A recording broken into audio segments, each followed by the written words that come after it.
เมื่อสงค่ะเมื่อสงพี่น้องค่ะเนาะได้ครับพี่น้องเขาซอยต้มค่ะพี่น้องเนาะเมื่อในห้องคาเตมาเฮ็ดกินซาโขมค่ะพี่น้องซาโขมว่าเดียวในเฮ็ดนะโอ้ต้องหูจักค่ะพี่น้องนะเปิดดีๆกันเนาะพักขมแคมค่ะพี่น้องเนาะพี่น้องเขาห้องอย่างเดิมหูขาเขาห้องพักขมแคมกันเนาะแต่มีหนามอะไรกันเนาะนะพี่น้องเขาห้องอย่างตัวนี้อะไรก็ปันตั้งหันถึงกันได้ค่ะเนาะมาค่ะพี่น้องเอาค่ะแต่มีอันนี้นี่ค่ะพี่น้องวางไว้ครับเราก็แต่มีหมักเขือค่ะพี่น้องหมักเขือครับพี่น้องเนาะเอาหมักเขือไว้ตรงนี้ครับเราก็แต่มีหมักพริกค่ะหมักพริกซุกค่ะเนาะเราก็ห้องค่ะแต่มีแกงผักกีหนามค่ะเนาะผักกีโยนผักกีพลังครับพี่น้องเนาะมาสามารถครับพี่น้องอันน่าสุดในข้าวคาเตนะครับเอาหมักเขือใส่เนื้อมอก่อนกันเนาะ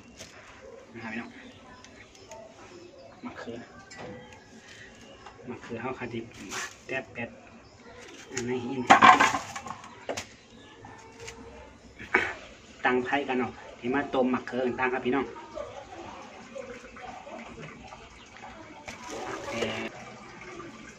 ต้มหมักเขือกันเนาะ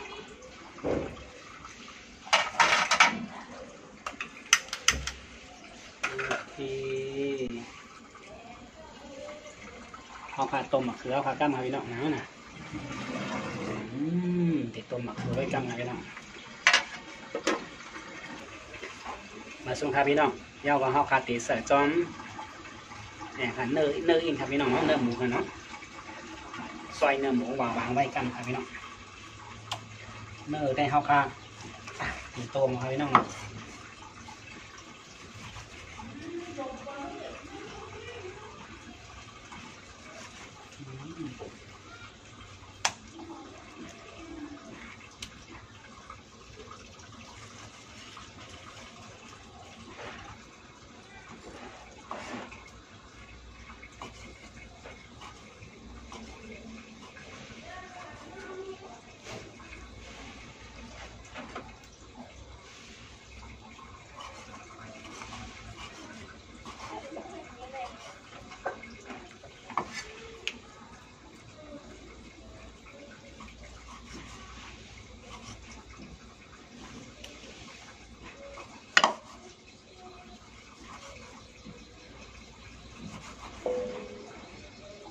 ส่งค่ะพี่น้อง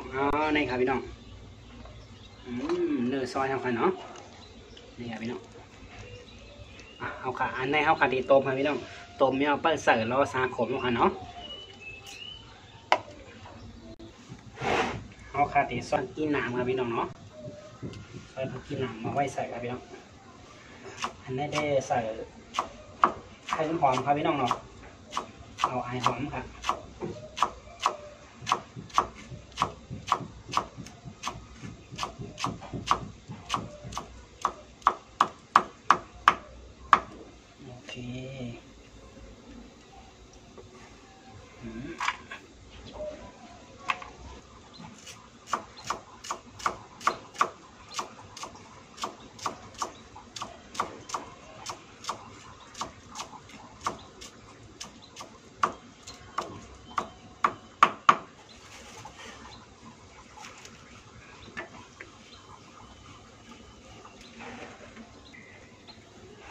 ไปยาวก่อนอันไหนครับพี่น้องหมักพริกกันเนาะซอยหมักพริกใส่จอมครับพี่น้องอันนี้เต็มจะว่าใส่เอาไว้ความครับพี่น้องเนาะใส่ให้เผ็ดกันได้ด้วยขมเผ็ดอินกันเนาะ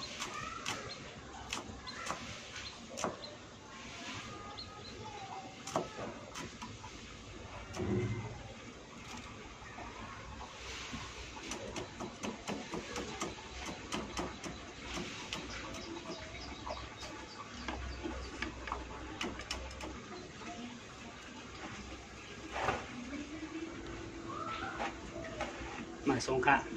ผักขมแคมในเฮาคาเตียวยอดหนุ่มในซอยครับพี่น้องเอายอดหนุ่มในซอยเอาแหเก๋ยังในการจะทำตีโตหมอนำค่ะเนาะเอาเตี๋ยวซอยเอาอินค่ะพี่น้องให้อะไรกินป้าอันดิบยอดอันเก๋ในเฮาคาตีโตหมอค่ะเนาะอันหนุ่มในตีซอยครับพี่น้องนะซอยใส่อันดิบของ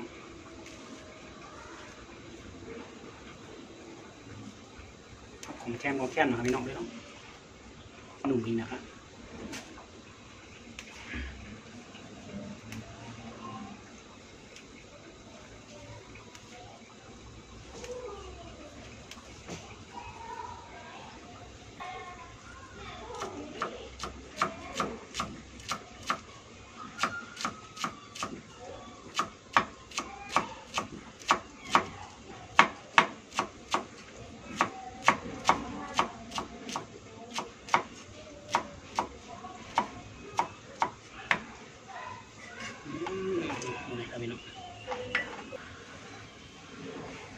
โอเคมาคือเอาค่ะต้มซุปครับพี่น้องเนาะเอาคาเตรียมมาผักพี่น้องผักมะเขือให้อ่อนๆกันผักมะเขือให้แอนเนาะ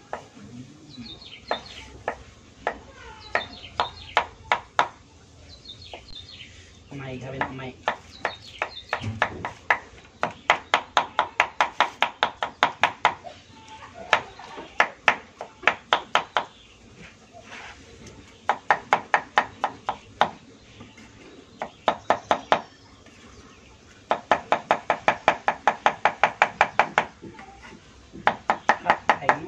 พี่น้องเนาะ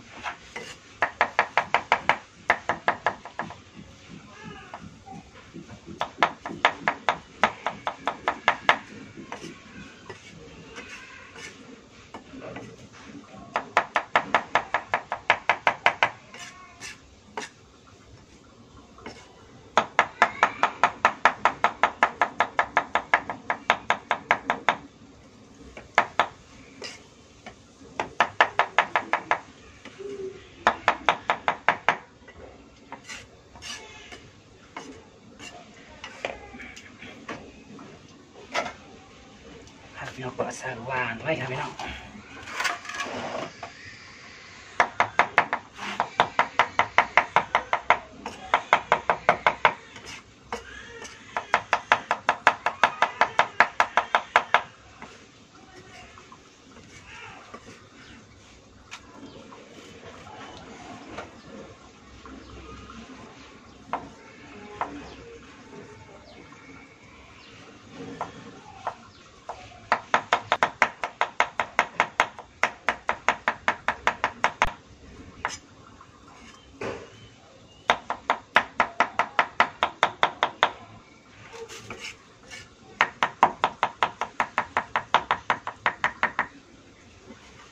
มาส่งค่ะมาส่งค่ะพี่น้อง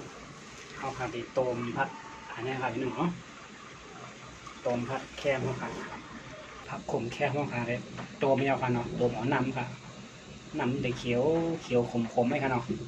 เอาขามาตัวจำกันปอมันสุกค่ะพี่น้อง